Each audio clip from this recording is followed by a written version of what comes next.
Well, I guess the way the story's going to begin is started 26 years ago over a simple promise. I thought it would be simple. I was leaving Texas to come to Colorado, and I stopped to visit my grandfather, who was pretty severely ill with diabetes in a rest home.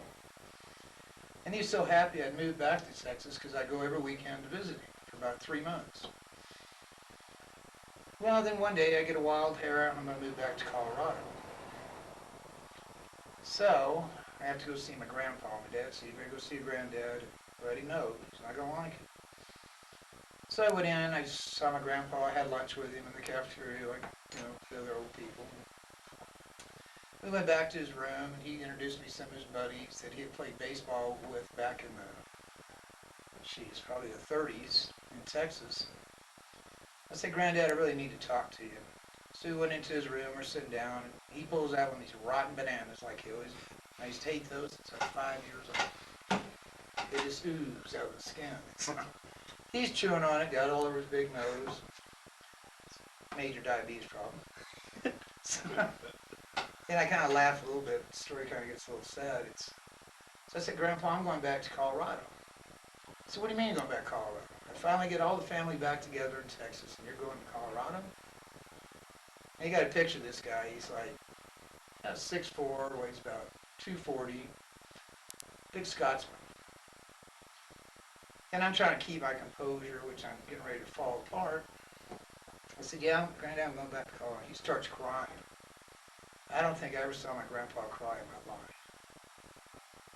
And I said, "Yeah, I'm going back to Colorado because, Texas and me just don't get along. And you know how much I like Colorado." And I said, "But I'll make you a promise.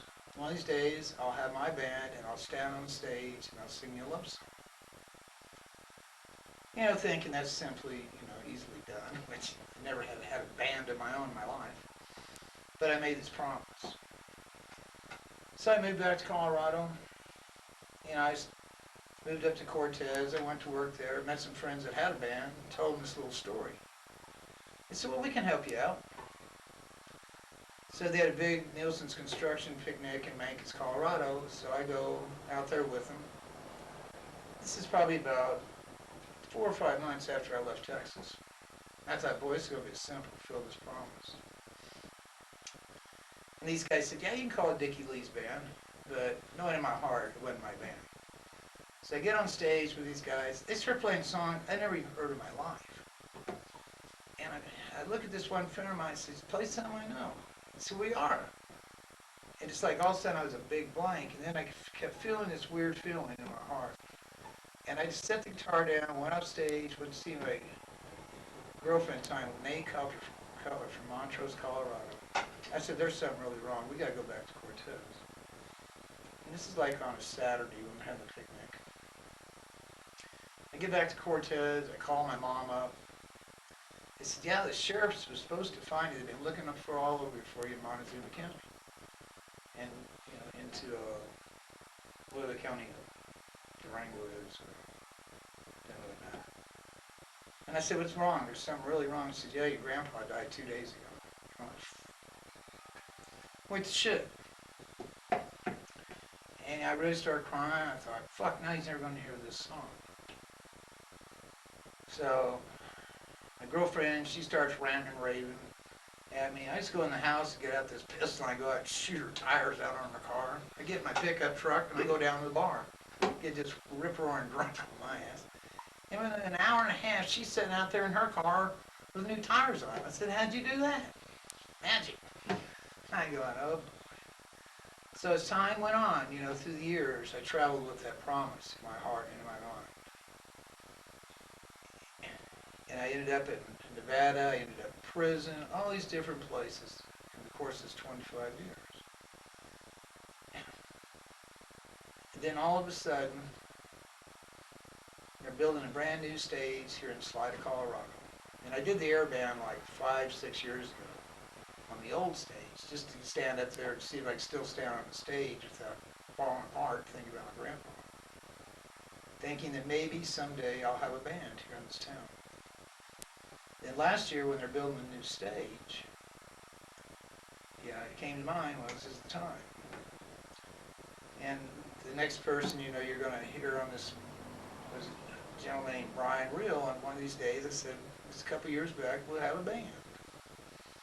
And we were kind of blasted and stuff, but we kind of looked at each other, and there was some like sincerity in our eyes. Well, a couple of years have passed by now. Well, FIBARC 2005 took place.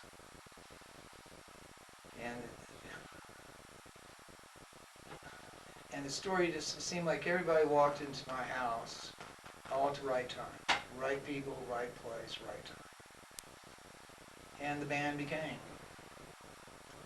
And of course we only had like 5 weeks to put this band together, but it was, that's kind of the general part of it. There's so much that's transpired between the lives of all of us in this band that this is why I think making a documentary of it such is, because we all have our own little stories. And each person in this band, which range from my age 57 to 25 to 37 to 20 to 21 to 21.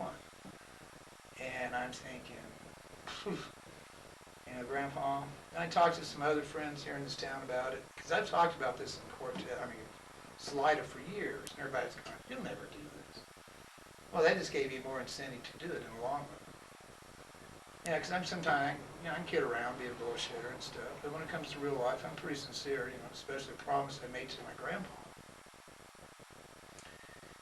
And sure enough, it came true. Like this one close friend, Bob Spencer, here in Salida, he's over here talking to him. I start crying. He goes, shh, don't worry about it. So the angels will be crying in heaven. Your grandpa's will be whistling and singing. And I guess maybe probably the greatest thing about this is how to fulfill a promise even if it takes 26 years. And especially if you make a promise to one you love so much. It did everything for you as you were growing up. Compassion, sometimes anger, but always times love. And I guess it's probably the way to begin this story. The story's going to have some reenactment. It's going to have some new music that goes with it and everything else. There's going to be not always the same band members because other people have things to do, but we'll keep the band together. No matter who shows up, we'll always be here to play music with each other. And it's just, to fill in the blanks with some of the things that happen to us in our lives, I think it's going to be really important. And that's just kind of the gist of what the story's about. How magic some days people come and go.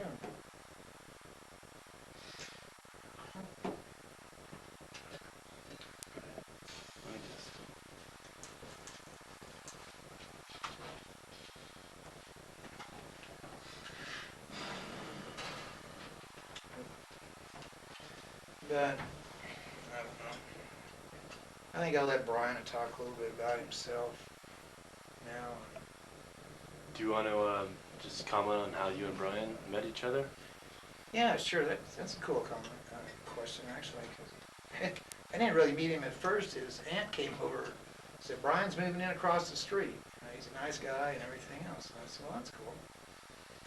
And I was kind of watching. I was sitting out in front of my house here, and I was watching him move in and all that stuff. We didn't really get to know each other kind of right off, but I can't remember exactly when we really sit down to smoke a joint, I guess, and then have a beer.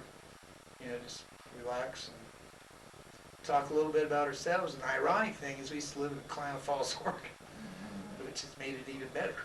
Klamath Falls what? Oregon. Oh, okay. And we know all about Crater Lake, and we know about, the college there. We know all about the girls. We know all about the Klamath River, the Lake of the Woods, and all the good things that go with it. And the town reminds me so much of Salida. They could be sister towns. They have a lot of the same characters who live in them. They have a lot of major problems. Sometimes people's, their attitudes get overwhelmed with each other. And one goes out and commits suicide because he's afraid the other one. Kind of story of Salida, actually. But I think through this process, after getting to know Brian, he's one probably in the long run it really helped me pull this together. Especially with him being a lot more talented with music than I ever even thought about being or I ever will be. But I always had that drive. And I like seeing people happy. And I just want to make my grandpa happy. Because one of these days, when I do walk to heaven, well, I hope I don't have to walk, but it's, at least he'll be able to look at me straight in the eye and tell me, damn, you did it. But I couldn't have done it without the help of my friends. And that's, I think, where friendship's very important for anybody. And I've always been somewhat a loner, but I've always known a lot of people who've never really been close to people. I was never close to my 2 ex-wives. I don't even think I was even close to my 2 sons. And, but I've become closer just in the course of the last couple of months with these kids, than I could with anyone else. Because they helped me do something that I thought would be impossible. And that proves, too, there's nothing impossible. Maybe not probable, but not impossible. And it's, I don't know. It's just, the story just blows me away. It's happened. And it did happen. I was a total wreck when we stood on stage. Total wreck. But it's, I don't know. I got another question. Maybe just for more background, what was it that was drawing you back to Colorado, and why do you find yourself in Salida today? And maybe if you could segue too into it's you are kind of like a socialite you say you appear to just maybe segue into how the social club began, or what's the origins of that. Yeah, well, I've been around Colorado since 1970 off and on. I lived in Durango for a couple of years and had a lot of friends, hung around Telluride, left, went to California, then came back to Colorado for a while, then went back to Texas, and it's from 72 to 79, 7 years I was married, living in California, living in Oregon. Actually, we ended up in divorce.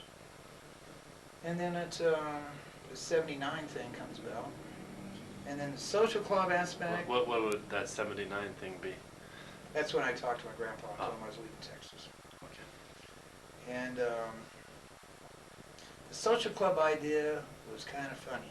And the person, it's too bad he wasn't here today, but he left this morning to go back to Manitou Springs, and now he's departing back to Sweden. And his name's Lars, and he's a big old Swede. And we were sitting in the bar in my, we'll get all that in later, in the social club, and I just called it Dickie Lee's. And he said, we should call it Dickie Lee's a social club. I said, yeah, one of these days I'll fill it up with music equipment, and we'll start a band. He was just kind of laughing and jesting. That's been 2.5 years ago when we had this conversation. Well, I see him just the last couple of days. He was here to visit. And he said, damn, Dickie. He said, you did do it, didn't you? I said, yeah, it's a real social club. I said, we even made it to the stage. And it just kind of blew him away. Because he always kind of thought in the back of his mind, he's not going to do it. And a lot of times my health interfered with a lot of things I wanted to do. Because I got like severe emphysema and I have to be on oxygen all the time now. It's kind of hard for me to get around. But to do what I needed to do to fulfill this promise, it was worth every minute of it. Even though I was so weak I couldn't get out of bed for 3 days, but I don't think anybody else in the band could get out of bed either. But it's, and Salida was someplace I always wanted to move to because I knew a girl going to Fort Lewis College, her family lived here and stuff, and I came up here a couple times to visit. And I liked Salida a lot, especially the 14ers, the Rocky Mountains surrounding this place. And I told my buddies years ago, I said, yeah, one of these days I'm retiring Salida. No, you're crazy. You move back to Durango, you move to Telluride, or live in Rico, or Mancos, or somewhere in that part of Colorado. I said, no, it's Salida. And it's just, it's been 9 years ago since I arrived here. And I've been here ever since. But still to fulfill that dream, that promise.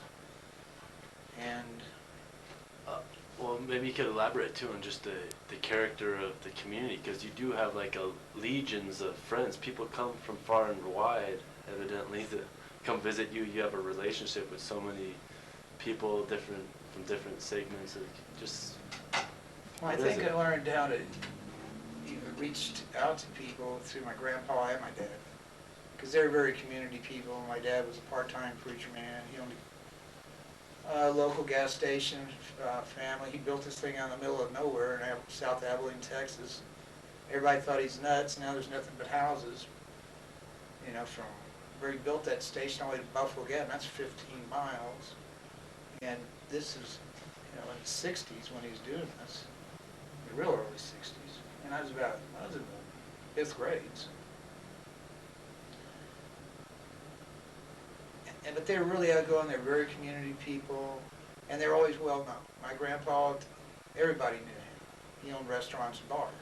My dad, he was just easygoing, nice guy that was very active in the community and he enjoyed being around people, except when it came to his home. I mean, that was his domain. You know, I mean, have an invitation, you know, unless it was one of my sisters or my friends. But, you know, as far as my parents, you know, they never really had a lot of company come to the house because they were always out doing something. At other people's, helping other people, you know, helping somebody through the church and they weren't super religious, but they knew God was real and that they were here to help people. And it's the kind of way I've always been.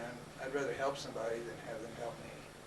And I think that's the loner part that comes in right there. That I'm easy to communicate with on some levels, but I find it easy to communicate with other people on their levels because I've just sat around listening for most of my life, not really talking that much. But just not be afraid to go someplace and meet somebody new. And have the poise, you know how to act in certain situations, whether that's stay in Old Mexico and a shanty eating beans and corn tortillas with some poor Mexicans, or standing in Beverly Hills drinking scotch and smoking the finest cigar you can buy and cruising around a Rolls Royce. I never had a problem communicating. And I just let them talk. When they hit a subject that they enjoy talking about, I just fall in with them. And I kind of question them at certain times and allow them to talk all the time. That's where I gain my information. And I always tried to, it took everybody at the same value. You know, they're poor, rich, in between, black, white, Indian. Because everybody has something to say and everybody's here on this planet for a purpose. And it's because we all have a heart. You know, sometimes we have bad attitudes because the brain's not clicking right. But we all have hearts. And we all have emotions. And we all care. I mean, even when I was in prison, some of the baddest outlaws I met were the coolest guys you can meet. You know, they just got in wrong situations, like myself. So what, can I ask you, does Dickie Lee, Richard Lee, know his purpose? Has he found it, or is he still? You know, totally, I don't think so. Well, now, you know, the door is open since I completed that task that's been hanging me down and tying me down or whatever for all those years. I found the greatest relief. I find now I can lay down at night and I can go to sleep and I don't have a worry in my mind. It seems like my mind has ceased to be troubled. When I stood on the stage before I stood up this past week, I closed my eyes and it just felt like everything that used to kind of bother me or whatever, whether it was divorce, failed business, or I didn't do like I should have done in school, things that you worry about that sometimes can drive you crazy, but there's nothing you can do about it. And they all seem like they just disappeared. I mean, I have memories of the people now, but it's all their fond memories. It's not why things went to shit. It's pretty obvious because, you know, nobody was working together and it just came apart.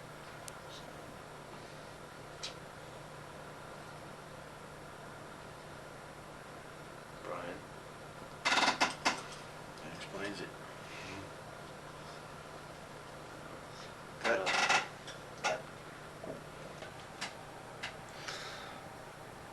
Richard plays the kids. You should get him on drums. Oh, okay. Can Yeah, play a little bit of drums for you can do that to it. with Joe on the bass. Yeah. See if you can do that. That'd be cool. I don't play that. Polaris now, I guess, we play together, but I use brushes those things. I can do the brushes. Is there? Oh, that guy's leaving this one.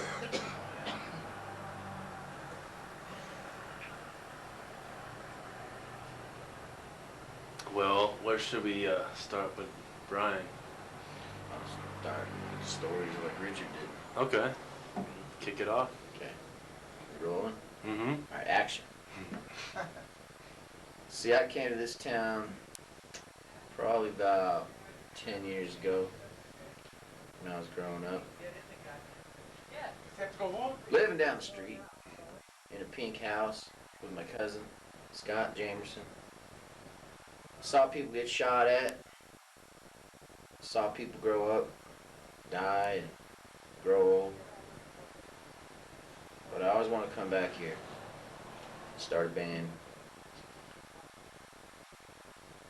So that's what I did a couple years ago. I was going to start a band, take over the world and stuff. So I met Richard. He said he wants to start a band too. So I was like, well, start a band and then just take over Salida. He's like, yep, that's what I've been thinking. So that's what we did. We met Joe, Kyle, Shane, Lewis, Peter. It just all came together. It's pretty wild. Met Andy. Made some movies. Changed the world. So you and Richard had common designs to form a band. Do you see? Are you creatively entwined, or? It was Providence. It was divine intervention that we met. It took me 25 years to come here, and it took him 25 years to do it. We just came together at the right point in time. Perfection. And everything worked out in the right week, in the right day, in the right hour. Just like the lines were laid. And we just stayed on course. So after having played on the Fibark stage, is there still ambition? What's to come? We're just going to take it bigger, better, tighter, squeeze more juices out of it, make some money, and make $1 million, change the world, make everybody's dreams come true. What's And, sorry? What's the current status of the band? current status is everybody's fired, and no, we just anybody that comes, we let them play, and we got the social club, and we fire them right after that. So we always rehire them. That's the thing. So there's no hard feelings. Would you elaborate a little more on the social club, or what the social club means to you? Well, the social club is a private club, and you gotta have carte blanche, and you gotta have the right attitude. No crybabies allowed, and that's pretty much it. It's a place where people can come and leave their troubles at the door, and make some great music and dream big dreams, make them come true. So it's like a refuge. And it's one of the coolest places I've ever been. Yeah, there seems to just be some kind of aura around this apartment or something. It's, Yeah. why?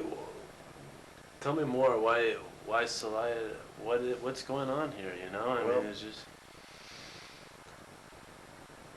I figured it all out, but as far as the social club and everything, and Salida's impact on that, there's so many musicians here. Everybody's a great musician, a great artist, so it's just bound to happen. It's like a melting pot. It's going to explode. Great minds think alike, and they come together. Everyone's open to collaborate when they come. For the most part, and if they're not, we take them out back and give them attitude adjustment. Texan style.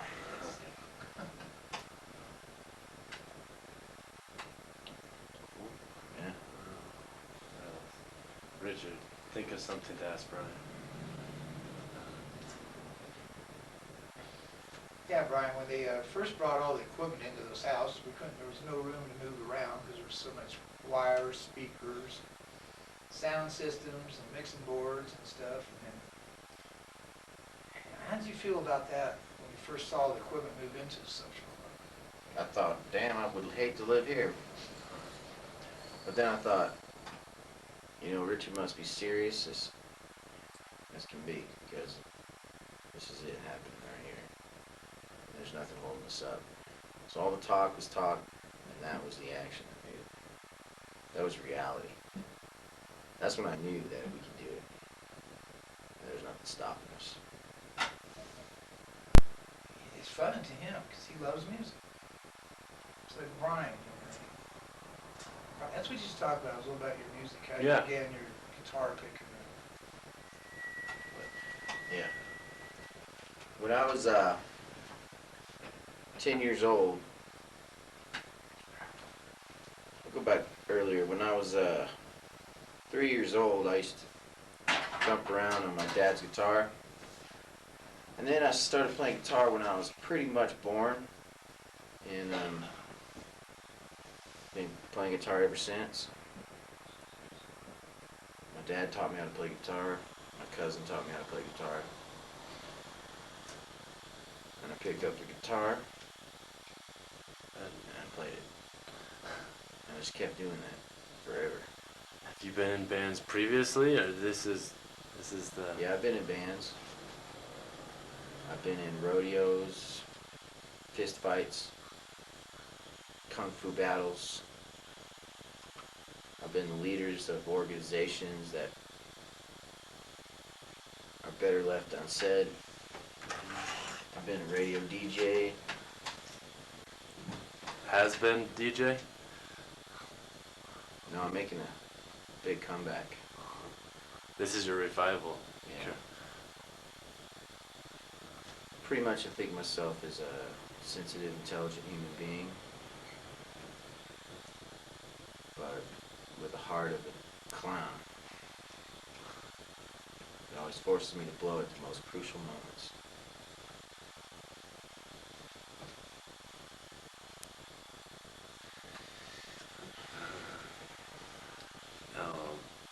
So, so you're pretty intent on taking over the world.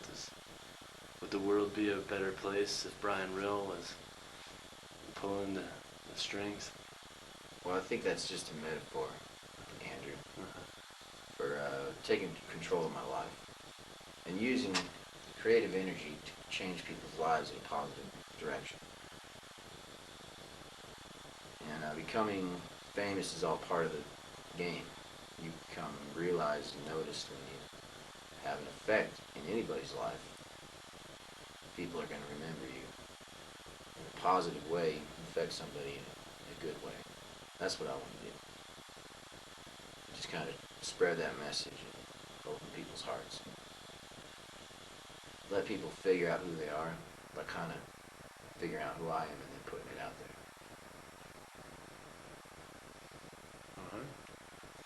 I think that's it. Alright. You done talking? Yeah. Kung Fu battles.